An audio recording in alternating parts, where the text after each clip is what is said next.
Siang hari Tapanuli diguncang gempa.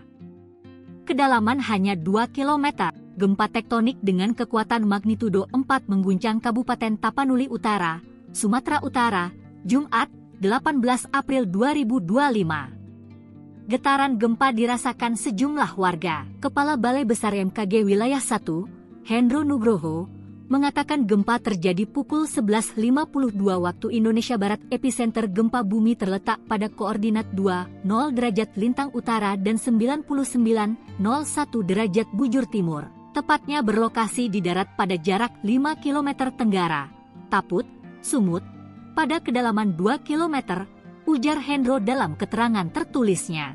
Kata Hendro, berdasarkan lokasi epicenter dan kedalaman hipocenter, gempa yang terjadi merupakan jenis gempa bumi dangkal.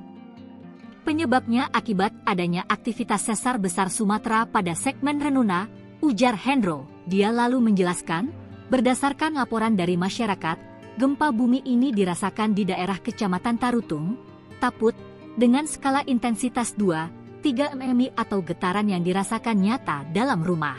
Getaran terasa seakan-akan ada truk berlalu, namun hingga saat ini belum ada laporan mengenai kerusakan bangunan sebagai dampak gempa bumi tersebut, ujarnya. Hendro kemudian mengimbau masyarakat agar tetap tenang dan tidak terpengaruh oleh isu yang tidak dapat dipertanggungjawabkan kebenarannya dari gempa tersebut.